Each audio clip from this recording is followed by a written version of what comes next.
ఇవాళ తెలంగాణ జాగృతి జనంబాట పేరుతోని మొత్తం రాష్ట్ర వ్యాప్తంగా అన్ని జిల్లాల్లో పర్యటన చేస్తూ వస్తా ఉన్నాము. ప్రతి జిల్లాలో కూడా 2 రోజులు ఉంటూ మరి ఆయా జిల్లాలో ఉండేటటువంటి సమస్యలన్నింటినీ కూడా తెలుసుకుంటూ వాటిని ప్రభుత్వం దృష్టికి తీసుకొచ్చి మరి మాకు సాధ్యమైనంత మేరకు పరిష్కారాన్ని వెతికేటటువంటి ప్రయత్నం చేస్తా ఉన్నాం. మీకు తెలిసిందే, అడగందే అమ్మాయినా పెట్టదని అంటారు.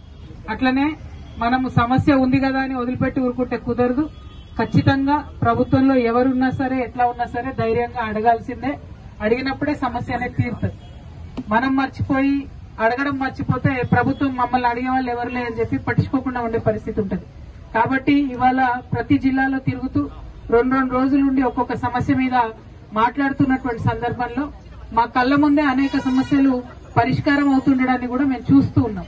దాంతో మాకు ఇంకొంత విశ్వాసం వచ్చింది. ఇవాళ మరి ఖమ్మం జిల్లాకు వచ్చినాం. ఖమ్మం జిల్లాలో 3 మంత్రులు ఉన్నారు. 3 మంత్రులు ఉన్నారు. ఈ కొత్త ప్రభుత్వంలో 2 సంవత్సరాలు అయిపోయింది. మరి చాలా పెద్ద ఎత్తున అనేక అభివృద్ధి కార్యక్రమాలు అయితాయేమో అని మేము అనుకున్నాము. మరి ఏం జరిగింది ఏం లేదని ఈ రోజు పొద్దు నుండి చూస్తా ఉన్నాము. రేపు కూడా ఇంకా చాలా పర్యటనలు ఉన్నాయి. అవన్నీ చూసిన తర్వాత ఏ సమస్యలు మాట్లాడాలో ఖచ్చితంగా అన్ని కూడా మీడియాలో ప్రజల ద్వారా కూడా మాట్లాడడం జరుగుతుంది.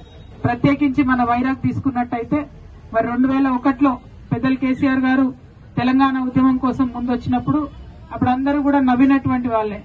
కానీ జగదీష్ అన్న లాంటి వాళ్ళు ఒక్కడు ఆయననే సున్నం బకెట్ పట్టుకొని ఆయననే వెళ్లి గోడలకు పెయింట్ వేసి జై తెలంగాణ అని రాసి కేసీఆర్ గారిని ఆహ్వానించి సున్నం మన జెండా గద్దెలు కట్టి ఉద్యమాన్ని ఇక్కడ నిలబెట్టినటువంటి వ్యక్తి జగదీష్ అన్న. మరి వారి వల్ల స్వాగతం పలికి ఖచ్చితంగా మీరు ఇక్కడ మాట్లాడాల్సిందే, రావాల్సిందే. మా వైరా ప్రజలకు మార్కెట్ లో సమస్య ఉంది, మీరు అడిగితే తప్ప ఇది కాదు అని చెప్పి వారు పిలవడం. థ్యాంక్ యూ అన్న, మీ యొక్క మద్దతుకి, మీ యొక్క సపోర్ట్ కి. మరి అన్నిటికన్నా ఎక్కువ 2001 నుంచి ఇప్పటి వరకు ఒక నిబద్ధతతోని ప్రజా సమస్యల కోసం పోరాటం చేసిన వ్యక్తిగా జగదీష్ అన్న గారు నేను మనస్ఫూర్తిగా అభినందిస్తా ఉన్నాను. మరి ఎప్పుడైనా ఏ విషయమైనా చిన్నగానే ప్రారంభమైపోయింది. జాగృతి జనం బాట కూడా చిన్నగానే ప్రారంభమైంది. ఖచ్చితంగా చిన్నగా పుట్టినటువంటి ఈ యొక్క వైఖరి, ఈ యొక్క ప్రశ్నించేటటువంటి తత్వం తెలంగాణ ప్రజలందరినీ కూడా తాకుతుందని చెప్పి నేను మనస్ఫూర్తిగా భావిస్తున్నాను. ఈ వైరా నియోజకవర్గంలో మరి అంతకుముందు చేసినటువంటి అభివృద్ధి కార్యక్రమాలు అన్ని కూడా ఎక్కడికక్కడే ఆగున్నాయి.